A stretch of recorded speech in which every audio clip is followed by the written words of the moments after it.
That's what we always do. We go live and then we see exactly what happens. That's exactly what we do.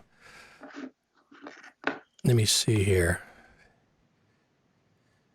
Is it going live? There we are. We are live. All right, I'm just going to share this in a few places real quick. And we are going to be talking with Sam Mestman today. We're going to talk about Final Cut Pro news, of course, but we're going to talk specifically about Sam Mestman because I've been following him since we're friends from a long time now, Sam. Yeah.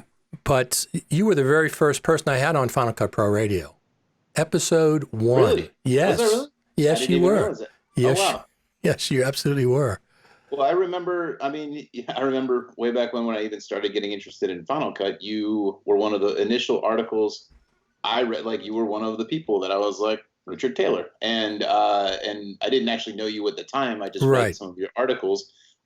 They still haven't added your number one bug, all these years later. We're still waiting. But I have heard from multiple people in the know that a scrolling timeline is indeed enabled in Final Cut Pro 10. It's there.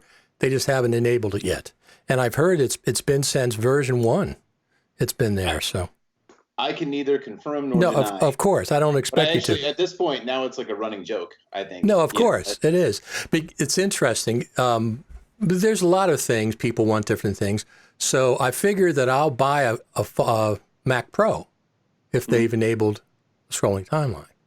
Because if a Mac Pro can't keep up scrolling timeline in live waveforms, what can, right? There you go. That's true. That's a great point.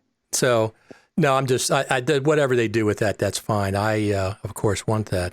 Let me just post this a couple more places.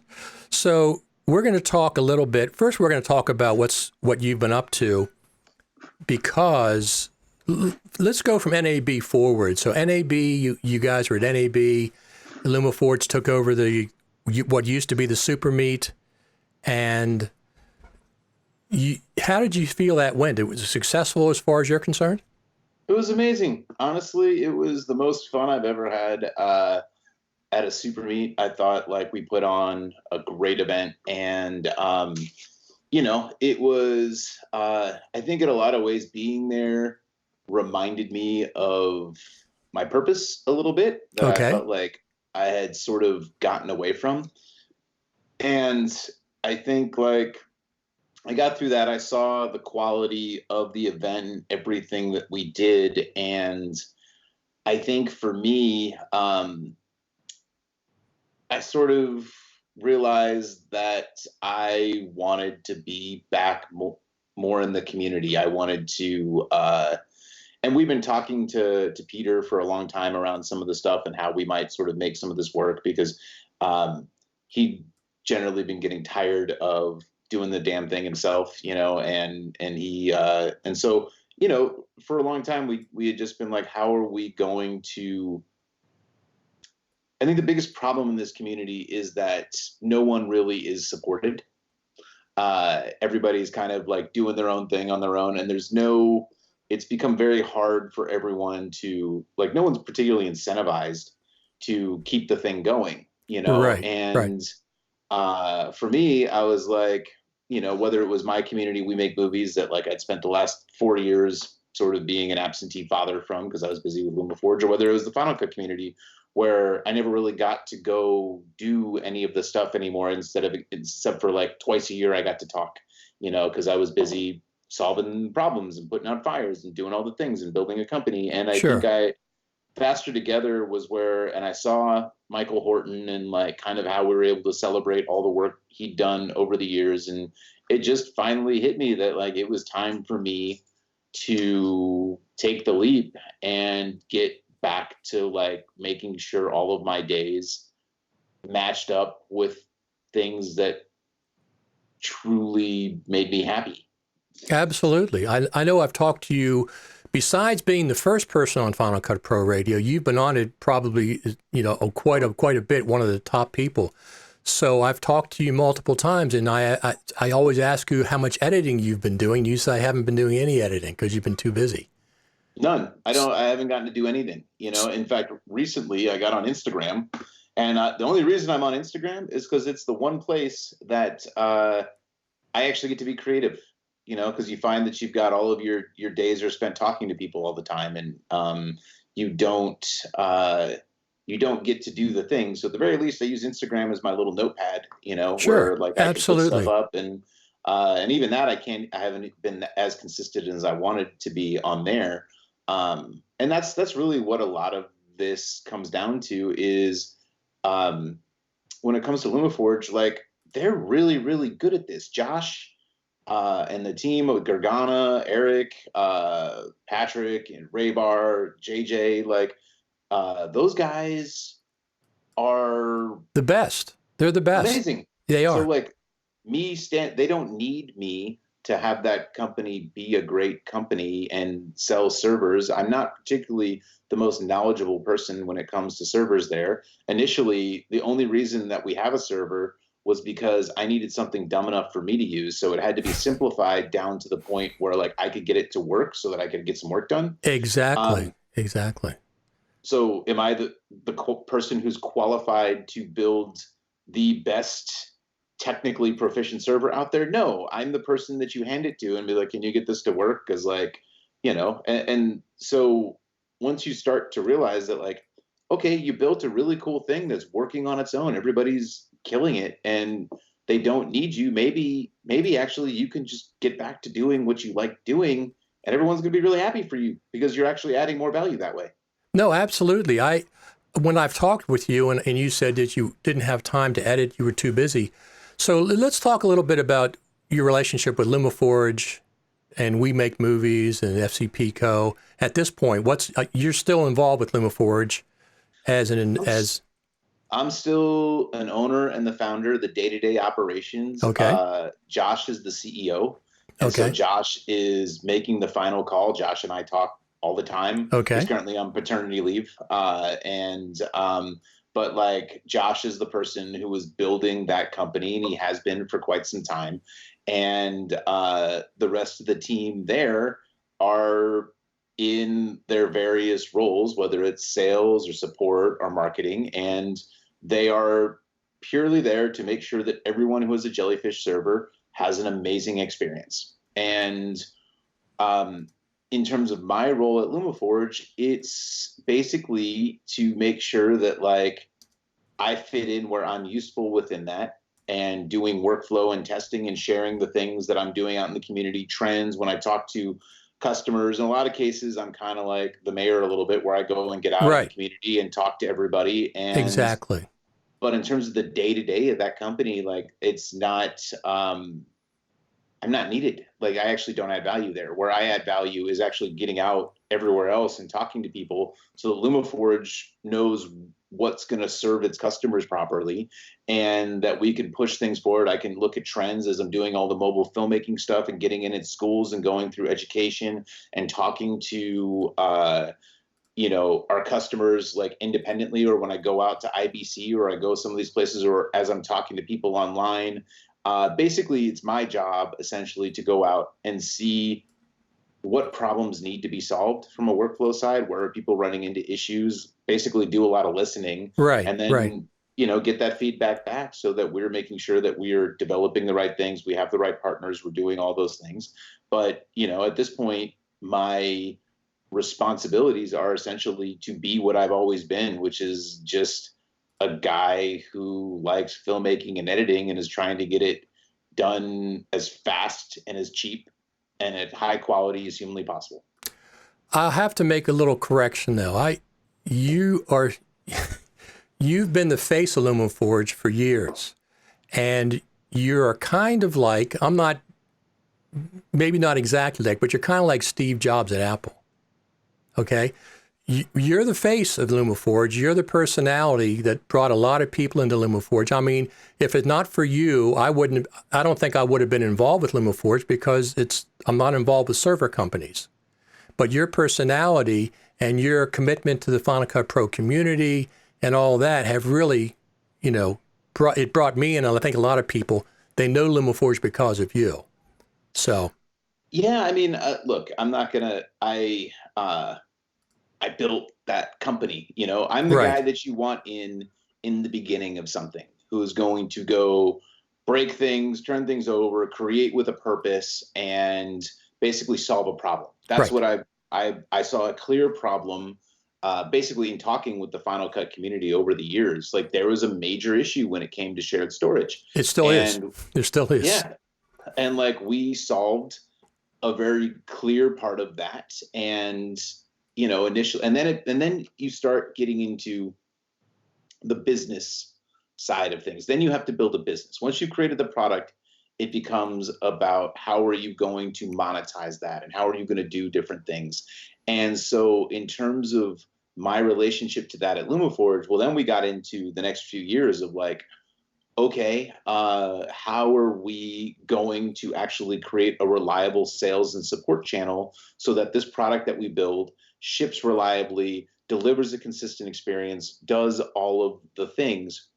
And so my personality and all of that is very much embedded in what we do there, in the sense that like, Gergana is more impassioned than I ever was about our customers. Like she takes it personally if someone is not having a good experience. And she is the best person in the world of creating repeatable systems so that we can scale a support team there, and that this can turn into a worldwide thing where no matter where you are, we're adding value, we're making sure that you have what you need. So in a lot of cases, my role there was to initially, it was me and Eric in a room figuring out how all this stuff worked. Right. And my goal was, in every facet of all the different things that I knew, to bring someone else in who was going to do that better than I ever was, and allow them ownership to sort of take their job and run with it and make it better than I could have imagined. And that's pretty much what's happened over there,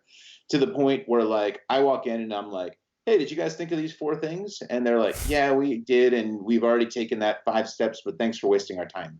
And, and honestly, like, I think that's the best thing ever. It's the biggest like compliment I can get, is seeing a group of people who care so much and so deeply around something that they want to make it their own and pick it up and run with it. And what that's allowed me to do is, now that that's there, I'm able to get back to doing the things that are important to me, that's my passion. And I can now add value and create. I mean, LumaForge doesn't exist without the Final Cut 10 community. So, for me to no longer be a part of the Final Cut community seems ridiculous. So yeah, I wouldn't like that. So it's in everyone's best interest that I just get back to doing what I always did. And LumaForge is handling the server and workflow aspect of that in a really deep way, where they're solving real problems. And I'm actually just adding to that in a way that's not a distraction, I think. No, I agree. So LumaForge, you're still a part of LumaForge. You haven't. Oh yeah, no, I didn't quit. I'm still an owner of the company. I'm still Right. listed as founder. It's just I'm not as involved in the day to day, because frankly, like I'm more focused outside of LumaForge on what's going on. So Right. I'm still on the board. Like I still, like, from a business perspective, I am still very much a part of LumaForge, but from a day to day management perspective, I'm not. Right. Exactly. That makes complete sense. So that makes me feel better. Yeah, no, everything's great, honestly. Like we're doing amazing over there, and the team is phenomenal. The stuff that they've done with the ROI calculator and the builder version on the website, like they are so dialed in and locked in on how to make this the best possible thing for video teams and businesses. Right. And they are completely killing it. So anyone who's a LumaForge customer, like, frankly, if nothing else, you should be thrilled about this, because it just means that I'm going to be adding more content back into your life. And essentially, your server is going to continue to be, is only going to continue to improve as you own it. So there's no difference. And Josh and I have worked in lockstep to make this a really smooth process, both for like myself and the team. And we started this 18 months ago. I don't know if a lot of people knew this, but I stopped being the CEO of LumaForge 18 months ago. So we've been working on this since January of last year to get to this point. Okay. Well, that's interesting. I just noticed recently, like I said, that you've been very involved with We Make Movies. Every time I turn around, there's a new article about, you be with Chicago. Is that where you were again this Hmm. year? Yeah. So, and we started Chicago last year, but We Make Movies is the practical educational side of what I do. So I would say LumaForge is very much the workflow, part, and the tech version. Right. We Make Movies is the education and community, and FCP.co is just the journalism. That's where I post my articles, Right. and that's kind of the anatomy of how some of this stuff looks. But I've had We Make Movies since 2009. Right. We built a Right. community here in Los Angeles, and a lot of the workshops and things that we're doing is designed to create a methodology for teaching people storytelling that is simple, to the point, inexpensive, effective, so that they can. I mean, when you talk about making a piece of content at high quality, a lot of people who are educators will start from getting really esoteric around 90 different things. And they're going to tell you, before you make anything, you need to learn everything there is to know about these 50 different subjects. And that's very intimidating for a person who's never made anything before. Sure. And then they start looking around online, and it's, where do you even start? You can ask Google for things, but like, Google's not really going to tell you what you need to know if you don't already know what you need to know. Exactly. If you don't know where to look, the information's all there, but you just wouldn't even know whether you're getting good information or not, because there's so much of it. Right. So if you were a person who, like, say you're in a video, like, say you've got a small business and you wanted to start off like figuring out, how am I going to make my own movies for my own small business and start getting some stuff out online? Where do you start? Right. Right. Exactly. That's exactly right. That's why you're so valuable to not only to the community, but of course to We Make Movies, LumaForge, and everything. You're a very valuable person. I know sometimes you kind of shy away from the spotlight, but Oh, this is totally counter to my nature. I hate, if I could, and I realized that there was a way for me to do it, you would never even know I existed. It's just, at a certain point, if you want to get your message across, you have to be willing to communicate it. But like, I'd be very, very happy just working in a room, and having a farm or a garden somewhere, and sure, just no one sure. no one would know who I was, and I'd show up to meetings here and there, like in the community, and we'd make stuff, screen it, and no one would ever know about it. If I had my way, that's the way it would be. I think, unfortunately, though, if you want to make a living and you want to do some of Yes. these things, Yes. there's this thing called marketing that you Yes. just have to do. Yep. So You do have to do it. And not only that, but the video has become so big across all kinds of businesses, real estate businesses. I see hospitals doing video. Everybody is doing video. There's a brewery up in Frederick, Maryland that just advertised for a full-time editor, a yeah. single brewery for a full-time editor just recently.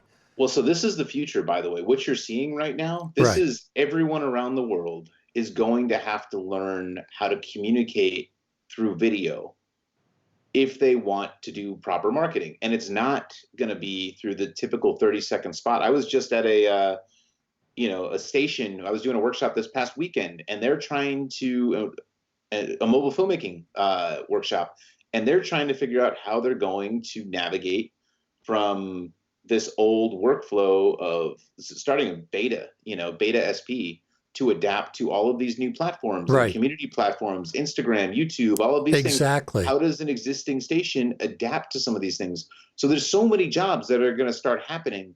But what people need to realize is the days of, like, I'm going to make this thing that everyone watches, that's over. Right. Right. No, I've seen people come and go. I'm going to start a YouTube channel and I'm going to be, famous. That's kind of backwards. Yeah, sorry, but there's a thing too that people, I think, also really need to understand is the amount of views you get is pointless. It doesn't matter. Like, I don't want my videos that we do on the LumaForge YouTube channel to get 1 million views. I could care less. I want to make sure that the people who need to see the videos I'm creating are seeing them. Right. And so you might be very proud of a video you got that got 50 million views. But the question you need to ask yourself is, were you able to engage a sustainable audience who's willing to support and put food on your table based on the content you're creating? Because Right. I'd rather have, there's this book from John Reese, and there's a concept called Think Outside the Box Office, and there's this concept of 1,000 true fans. And most creators need to embrace the idea, forget millions, forget all of this other stuff. If you have 1,000 true fans who are willing to support the work that you do on a daily basis or a monthly basis or however you decide to create it, that's worth way more than a bunch of people who will click on your thing and pretend to have watched or engaged in the content you made. Right. So people need to emphasize quality over quantity from a audience perspective. And I think that's the world we're entering in. I agree. It's always about quality as far as I'm concerned. Always has been. So let's talk about We Make Movies a bit. First off, Yeah. People can go to the website wemakemovies.org. Is that it? Yeah, wemakemovies.org is us. And you started that a while ago. I had somebody on the radio show that was talking about that. I forget who it was at one point, but I thought they worked with you at the beginning. Somebody, was it a woman?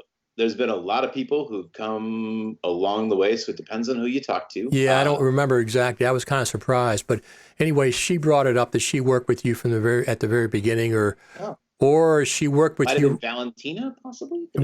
She said, I thought she said she worked with you before you started We Make Movies, right before you started in New York or something. I can't remember. Oh, it's possible. Who knows? You know. But anyway, wemakemovies.org. So you were there. You are 100% mobile filmmaking? No. Okay. So basically, We Make Movies is my filmmaking community. I've been running it since 2009 in Los Angeles. And actually now we've got some people up in San Francisco. We've got a branch out in Toronto. But it's just been this experiment that I've had for 10 years now that, like, frankly, is my way to network. Anything, I've made hundreds of shorts. It's how I got good at color correction, editing, all of these things, was just by making content for as cheaply as humanly possible, because filmmaking is a really expensive enterprise if you want to do it. And, that is the core of things. That the problem that I'm trying to solve all stems from me being a frustrated filmmaker who realized the game is basically rigged in Hollywood. There was no way I was ever going to be able to make anything that I wanted to make in Hollywood. Right. That was never going to happen. So then what do you do when you find that out? When you realize that the only market that anyone is willing to build or do or any of that stuff, because YouTube was not a thing when I went to film school. Right. So there were no other platforms or avenues except Hollywood and traditional network television, none of whom was ever going to be interested in anything I wanted to make or create. And I learned that the hard way. So what do you do when you find that out? You have two options. You can either quit or you can come up with a new idea. And so We Make Movies was my new idea.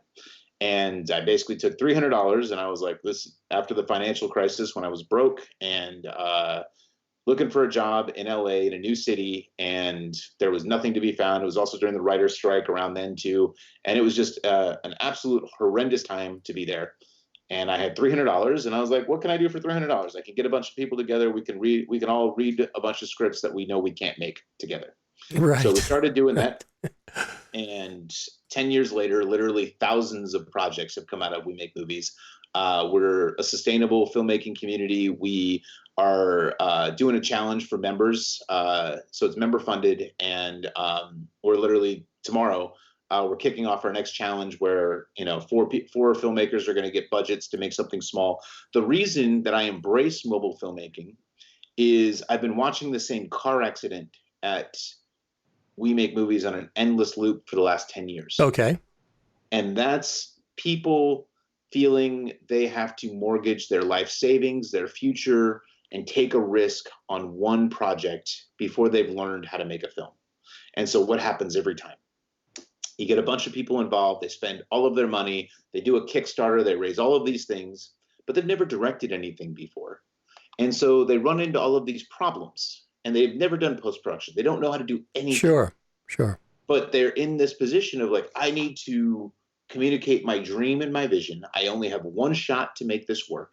And if it doesn't work, I'm a failure. And what happens? It doesn't work. And they think they're failures. Right. Do they quit? And it happened to me. It wasn't even my movie, but we made them, we made an independent feature film. We won all these festival awards. We did all these things, but it also mortgaged my future, my ability to make more content after that. And we even got distribution. We got on Netflix. We were on the Apple trailer page next to District 9. By the way, if that ever happens to you, make sure that people can actually buy your movie when that happens. Sure. They can't buy it. It was literally, the trailer was right next to District 9 on the Apple trailer page back when iTunes mattered.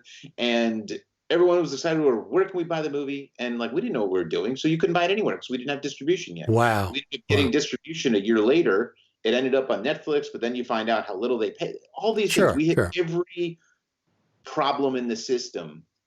And if I could go back in time for my previous self, I would have saved myself a lot of time, and I would have made 50 movies for practically nothing with mobile gear. I would have taught myself everything, and I would have figured out what works and what built an audience. For anyone who's listening out there, I'd recommend you read the book, The Lean Startup. And this talks about the iteration process and how you can, start small, see what people respond to, build it. And that's basically exactly what I did with We Make Movies. We Make Movies was just me experimenting and trying different things. And 10 years later, it's fully sustainable, and we get budgets for filmmakers, and we're going to build a platform on top of it. And all of these things where like, we're going to teach the world how to make content so that they don't have to get in that car accident that I just described, where they can make small, achievable things, learn how to take the story that's in their brain and put it on screen in small incremental processes so that you never have to risk your future on any one project. Right. You don't want to have to mortgage your house, like you said, to do a project that's very risky. Absolutely. I agree with that. But so it just seems like recently you've been really concentrated on mobile. It's more accessible for most people, obviously. I mean, people don't realize that just doing the iPhone has phenomenal quality. So so here's the thing. You can make a 4K movie with the thing that's in your pocket. Right. And especially for documentary, without a single piece of gear that costs more than $300, I had kids make some really high quality documentary stuff that you would have never known. That it could have easily been a GH5 they shot with. Right. And this screened on the 50-foot screen in the Apple Store, and it looked amazing. And so this is now about how do you leverage this technology. This is about, can you tell a story with images more than what gear do you have? Right. But the thing is, there's still a process for doing all of this stuff. And that absolutely is. And you can take an iPhone, and just because you shot with an iPhone doesn't mean it's going to look good. Doesn't mean your sound's going to sound good. It doesn't mean you're going to be able to create the experience. Doesn't mean you know how to edit or sort your footage or any of this stuff. If you went and just shot something with your iPhone with no training, it's not going to go well. And you're going to become very frustrated by the experience. So what people need to embrace is learning the craft of filmmaking and having whatever technology they're using adapt to that. So the reason that I focus on mobile filmmaking, it's not because I want to sell iPhones for Apple. It's not because I want to sell iPad Pros for Apple. Right. It's because using iPhones and leveraging iMovie, LumaFusion, and Final Cut 10. And by the way, I'm starting people right on Final Cut 10, and they're doing multicams on day 2. And it's fine. If you don't tell them that something's hard, they don't make it hard. They just do it. Exactly. I agree with you. And so for me, letting them know, hey, you've already got the camera. It's in your pocket. So let's focus on telling a story, and let's get that on the platform, and let's reduce excuses from doing things. I mean, and I do this in my own life. The reason I don't have a garden is because I've never planted anything, because no one ever showed me how to do it. But what is something I really want to do? I want to learn how to garden and do plants and grow my own vegetables and do all these things. But I won't do it, and I have a billion excuses as to why, mostly because I don't know the right way to do it. Right.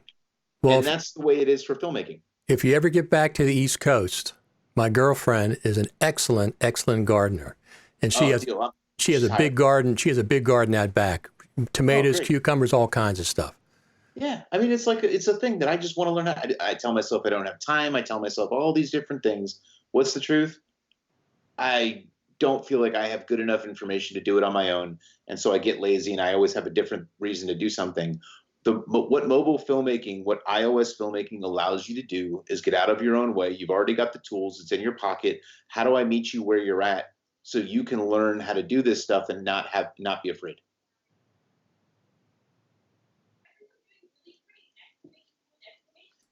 So I absolutely agree 100%. So let's talk about what. So are you going to be at the Creative Summit? I know the answer to that, yeah, but no, I'll definitely be there. So the are you question going to is, do presenting, or what do you think you're going to be doing? I have no idea. I don't know. I'm gonna. I don't really. I've got IBC coming up first, and then I'm Right. gonna start thinking about the summit. I'm gonna do whatever they want me to do. I will be there in some capacity. My goal is, I think the only thing I'm really qualified to get up, show, and talk about would be anything on the mobile filmmaking side that's related to that. So that's really where my passion currently is, because I think there's other people in the community who have picked up where I've left off, on a lot of these things and have taken it further than I've gone, Right. So whether Right. it's collaboration and Felipe Baez, and what those guys are doing over at Post Lab, like they're better at that than I am now. They should probably be talking about that. Whether it's, you know, Chris Fenwick and Jeffrey Orthwine, who are doing like moment to moment. Here's how you turn out a video with Final Cut 10 in the fastest way possible, or here's how you would set up a live stream to do all of these things. Like there's people who in the Final Cut 10 ecosystem, I don't think I'm the best when it comes to anything anymore. Thomas Grove Carter can run circles around me when it comes to actually doing an edit in Final Cut in this day and age. There was a time when I was good. I'm not good anymore. But where am I good at now is I think I'm probably the best in the world at teaching kids how to get good at filmmaking. And And, that's a very important thing, Sam. It's a very important thing. Teaching those youngsters. So do you just use Final Cut Pro 10 at We Make Movies, or do you use like LumaFusion on the iPad or anything? so currently at We Make Movies, we don't legislate what anyone uses. Basically, right now it's a weekly Wednesday night workshop. Okay. That's going to gradually be changing. And we're Okay. building a digital component around some of this stuff where people are going to go in and we're going to actually have a curriculum that they can start engaging with. And, my opinion at this point is, look, you can use whatever you want in the world. But if you're getting started, having some combination of iMovie, LumaFusion, or Final Cut 10 is where you should be. Right. And it should be LumaFusion if you're iOS only, and that's where you're going to be creating your content. It should be iMovie if that's all you can afford, and that's either iOS or Mac. And then it should be Final Cut if you actually want to get serious. So we've had a couple of comments. Crippa says, hi, Richard and Sam. And Tom Morris just says, hi, everyone. Congratulations on your next move, Sam. Oh, hey, Tom, what's going on? So Tom was actually out in Chicago with us. He's getting ready to do something in Battle Creek. I think we're going to be able to work together on that. So that'll be next year. But, he's got a whole film festival, and they're running into similar issues where it's like, how do you teach people with very limited resources how to go make stuff? And Right. this is a problem that pretty much everyone in education is trying to solve. And unfortunately, most teachers are afraid of mobile filmmaking and afraid of Final Cut 10 and afraid of iMovie and afraid of a lot of these different things because they say, well, that's not what professionals are using. And that's not where, like, if they're going to get a job someday. And I'm like, first off, if you're teaching in any kind of K through 12 atmosphere, you should not whatsoever be teaching what's professional. That's absurd because they're not entering the workforce probably for 4 or 5 years. Right. Right. So you need to be focused on teaching core concepts that they can use no matter what type of technology is going to come there. You need to be teaching storytelling and teaching kids how to even hear their voices and get their voices out into the world. That's where you need to be focused on as a teacher. So what is the fastest way for you to get kids not afraid of technology and get them creating? That's what teachers need to be doing K through 12. And then from Absolutely. there, they can graduate to whatever program makes sense to them. But forget this professional idea that you're teaching professionalism, because that's absurd. If you think you know how the world's going to be working 5 years from now, you're crazy. Right, right. So you have, when you're teaching people, I'm sure you go over the basics, you go over storytelling, you go over lighting, you go over audio, because people forget these things. That's just part of storytelling, it's part of filmmaking, audio and lighting. Well, actually, to be honest, we don't even get to lighting. That's not even where we start. Like, what do? We get these kids. We say, throw out everything. We're going to get up. We're going to teach you Filmic Pro.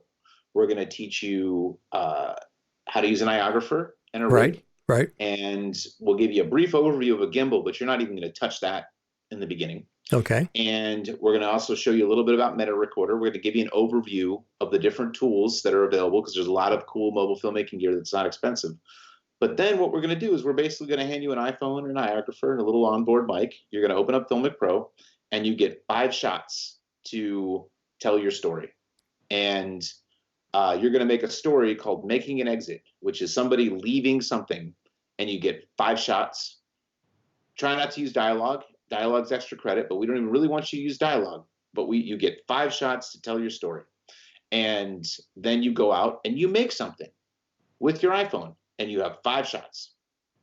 And then you bring it back in and we screen it. We talk about it. And then you ask questions as you run into problems. And we're going to start you right in Final Cut 10 if we're running the workshop, so that you don't need to be afraid of it. You just get to see how these things come in and integrate. Right. And then you put them in a timeline, 5 shots, and then you've made something. And then you just ask questions, and then you can make something else because you've made something. Sam, I think that is a fantastic way to introduce people to filmmaking. It's just fantastic way to do it. It really is. And so this way you just keep it simple so that you know that you can accomplish something. Yes. And then what happens is then you just start asking questions, and you just start asking more questions. Then you get answers and you get better and better. But until you've made something, there's this giant fear of putting yourself out there. So by reducing the complexity, by using the thing that's in your pocket, by getting you collaborating with a couple other people in the room and going and doing this exercise, you're going to have fun doing something for the first time, and you're going to have all of your fear removed. Right. So how many Mac Pros are you going to get? Well, so this is another thing. I don't need a Mac Pro. Like, that's the reality is, for the type of work that I'm doing right now, they need Mac Pros over at LumaForge. But I don't need a Mac Pro. Well, that's what I meant. I meant LumaForge. I think my guess is they'll probably have a couple. And mostly it's going to be about for being in the lab so that we can really dial in on when do you want to use a Mac Pro, when do you want to use an iMac Pro, when do you want to use a 5K iMac, and I can answer most of those questions. But then they're going to be able to back this up with stream crowds, bandwidth, render times, all of these things. What is the methodology? When do you use what with what? And part of the reason that I'm also not at LumaForge too is I'm focused on the bottom of the pyramid at the moment. And that's where I'm trying to teach as many people as possible storytelling. They're going deep into 4K DPX, EXR, 40 gig, all of these. They're solving real world problems for our customers on the high end. Yes. And that's just not where my focus is right now. Right. And so they're like, last time I was there the other day, and they're busy testing the 40 gig driver, and what they can do, and what's going to happen with a spinning disk versus an SSD disk, and all of that stuff. Right. And they're trying to create the apparatus so that no matter what type of content you're making as a facility, you're going to know what your gear is going to do, and you're going to know what's reliable in your workflow based on the application you're using. That's the mission of LumaForge. Well, I agree with you. LumaForge is definitely catering to the professional at the high end of things. I mean, that's just what they are. That's what you guys have always been. But you also contribute to just the regular Final Cut Pro community with tutorials. Yeah, well, I mean, and frankly, the cool thing is the hack that we made over at LumaForge is we were able to realize that the best marketing is helping people. Yes. It absolutely is. You can spend thousands and thousands of thousands and millions of dollars saying buy something, or you can create useful content that, like, people, your users are going to find valuable, and then people just watch it and they like you. Absolutely true. That's absolutely true. So this is a marketing hack that doubles it as also like being a good person. Plus, you also enjoy it. I mean, that's the thing. Well, we all the people that work at LumaForge are all creative people. We all like making things. So, Patrick doing an edit bay, like, that's Patrick being Patrick. He's great at this, Right. and like he loves getting his hands dirty with gear and figuring out workflow. Him and Krista just made a movie with her husband Vince that, like, is leveraging a lot of the stuff that I did on my pilot a few years ago, and they're taking it all to the next level. And they're using that as a way of, like, tackling problems that our customers face, but also, like, having the frame of mind of, like, well, this is the way it works now. Technology's evolved. Here's what you need to know. Here's what's working for us. Here's how this goes. And here's our findings. Absolutely. Absolutely. So I'm excited about the Final Cut Pro Creative Summit coming up on November the 7th through the 9th. I'm sure you are as well. Yeah, I know you're going to go to IBC first that's September? Yeah. So that's going to be, that's September, like, 14th, I think. Amsterdam, right? Or where's it going to be? Amsterdam. So every year it's at the RAI Convention Center in Amsterdam, and we'll be doing a little Final Cut community meetup there. And there's always the boat ride that we do every year, right? And then we do briefings for LumaForge customers out there, right? And so we'll be doing those again this year. And actually, the team's going to be out on the Seagate booth as well, so we're getting ready to do it outside too. Oh, okay. Well, that's interesting. And then you're not sure what capacity you're going to be at the Creative Summit yet, but you will be there. I'll be there doing what I always do, which is just there to talk to people, listen, and hang out, and have a couple drinks, and get involved with the community. That's really my goal. Like, I'm not showing up with an agenda. I might teach something, I might not, but I'm basically going to show up as me, and we'll sort of see what happens. Exactly. So one of the things that I've been waiting for is at the Creative Summit is the group rates for the Juniper Hotel. So they just went live for that. If you go to FCPXCreativeSummit.com, you can get the group rate. The code is FMC, but you can go on their webpage. They have a link there and everything. However, this is important. I was planning on coming in Wednesday night because my plane arrives at 6:30 in the evening, right? And they start on Thursday. Wednesday night, there's an event in Cupertino, and all the hotels have surge pricing. Oh, interesting. So the price on Wednesday night is over $400 at this point. Oh, wow. For one night. So don't plan on coming Wednesday night if you're going to pay for your own hotel. But they're not starting until 1 o'clock on Thursday to allow people to get in Thursday morning. And Thursday, from what I know at this point, is only classes. So from 1 o'clock to 5:30 or so is only sessions. Well, I think really, like, Friday and Saturday are the big days. Yeah, anyway. exactly. So, if you arrive Thursday, you're not missing a ton of stuff, honestly. Exactly. So Friday is still the big day for me. Well, Saturday as well, perhaps, but Friday is Apple Day. So we have the, like last time we had a luncheon at that one place on Friday, and everybody does their introductions. You spoke there. Justine spoke there last year. Ben spoke there. So I presume that's going to happen again on Friday before we go to Apple. I don't know that we're going to go to Apple, that's for sure, but I'm not sure if we're going to go to the visitor center again first, or we're going to go see just to the headquarters, Apple HQ at One Infinite Loop. And then Friday night is exhibitors night. So that's nice. They have food. They have, you meet all the exhibitors around at Juniper. This is all happening at the Juniper this time. We're not being bussed to another place, to a country club, and then coming back. Which I think is better, because I think it creates sort of the collegial vibe. Like, you're all kind of there together, you hang out, and like there's not all this like going off campus. Like, I like basically, my favorite thing about the summit is actually getting to talk to everyone. Like, the classes, whatever, like, they're very valuable. The instructors are amazing. but that's not why I go. Right. Me as well. I mean, I teach those classes for future media concepts and other places myself. So I don't go there for that reason. But I do stop in on a few of them. But I go there to meet everybody once again. Philip Hodgetts calls it the annual Final Cut Pro Family Reunion. Yeah, that's basically what it is. Because these other events, IBC, NAB, they're not Final Cut Pro only. This is the only one that's only Final Cut Pro in motion. NAB is generic. IBC is not just Final Cut Pro. It has other vendors and stuff, right? Yeah, I mean, the truth is this is where the Final Cut community comes to meet up once a year and hang out. Exactly. It's where you meet all the people in the Facebook groups that you see online, and you come and see them in person. Exactly. This is, yeah, go ahead.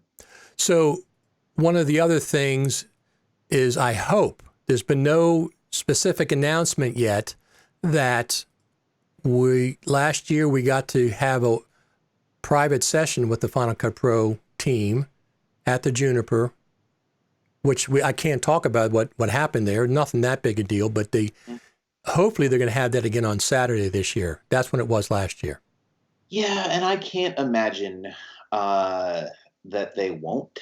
I mean, basically everything went really well. Everyone, I think that was probably the putting names and faces on all the people that work there. There was it was only positive things that came out of that. So my hope would be that they would do that again, because I can't imagine why they wouldn't. It's getting and talking to real world people and having those conversations, I know, is as useful for that team as it is for the people in attendance, just to even get a sense of, well, you get to go talk to the people who are designing your software. And I think in a lot of cases, when you don't get to interact with that team, you create a lot of stories around, well, this is, you make it very personal, like they're against me. And it's like, no, they just have a job and it's really hard and they're trying to figure this out. They're doing the best they can. Right. They're not telepathic. So, getting and being able to actually have a conversation with the people who are designing things, you might present something that they hadn't heard and have them look at something in a new way that they hadn't seen previously. Right. Or B, they might present a reason why they've done something that you hadn't considered. Exactly. And the other thing was, they said last time that no recording, no audio recording, no video recording, no photographs. And if you don't like that, you can go across the street to the Starbucks. And nobody leaked anything, which I think maybe was a little bit of a test for the community. Yeah. So they haven't announced that yet, but that's what I'm hoping on Saturday, midday or something. They also have the tips and tricks show like they did last year. Hopefully that's on Saturday as well. Yeah, I'm hoping it's going to be the case. I can't, who knows? I don't really know what the schedule is going to be or how some of the stuff is going to go, but that's where I'm quietly, I think it's going to be cool. It's my favorite event of the year in terms of like a post-pro. I like it more than I like NAB. I like it more than I like IBC. Yep. Although the boat ride at IBC is pretty close. But the Creative Summit is always the place where I just get to go hang out and sort of be myself. In fact, that's why I don't like teaching there as much, because then you're cramming to do your presentation and all that stuff the day before. So for me, last year was the best, where I just got to show up and, just kind of do whatever I do. And, that's what I'm hoping to do again this year. I agree 100%. If I have to do a session, I can't relax. Because I prepare and I prepare and I prepare. So we have a comment from Liat. She says, "Hi guys." You know Hi her. there. You know Liat. I know Liat. Yep. Yeah. How's it going? She's from FMC, of course. So we're Liat, we'll see you soon. We're very excited. Absolutely. This is my favorite Final Cut Pro event of the year. So FCPX CreativeSummit.com. That's where you go to find out more and to book your show. And the schedule is not 100% yet. The schedule's not up there, but I presume it'll be up there sometimes toward the end of August. They'll have more information as they go, but you can still book now. That's the main thing. Absolutely. And hopefully I will see as many of you guys as possible there. And, don't hesitate to reach out. Generally, I'm always around, happy to talk. And now that's my job, is basically to go and talk to you guys and listen and see what's cool and see what's interesting. And especially if you're in education and you're a teacher, I definitely want to hear from you. Well, that's where we met, if I'm not mistaken, was the Final Cut Pro Creative Summit 3 Yeah. years ago, 2016. That's when I met Brad, met everybody for the first time in person, I think. Had I not met you at NAB? I don't know, sort of blends together. I wasn't sure if it was NAB or whether it was, no, it might have been, it probably was the Creative Summit. That was probably, yeah, I it think was, because that was when Brad was shooting the doc. Exactly. Yep. That's when I met Brad for the first time. We were doing, I was co-editing with him the first year, and we were doing interviews in that back room, and that's where it all started. So there you go. Here we are now, and every day it gets a little more interesting. it most certainly does. It most certainly does. All right. I think, is there anything else we want to talk about? I think we've solved all the problems with Final Cut Pro. There it is. We're done. We're finished. Everything's fixed. It's all good. And we make movies.org as well. That's us. And yeah, basically, I'm mostly just excited to be back. And obviously, anytime I get to talk to you is great. And likewise, looking forward to seeing everybody soon. That's really, I think this fall into next year is going to be a lot of fun. Sounds good. All right. Well, thanks, Richard. I appreciate it. I'll catch you soon. Talk to you later, Sam. Thanks. All right. Take care.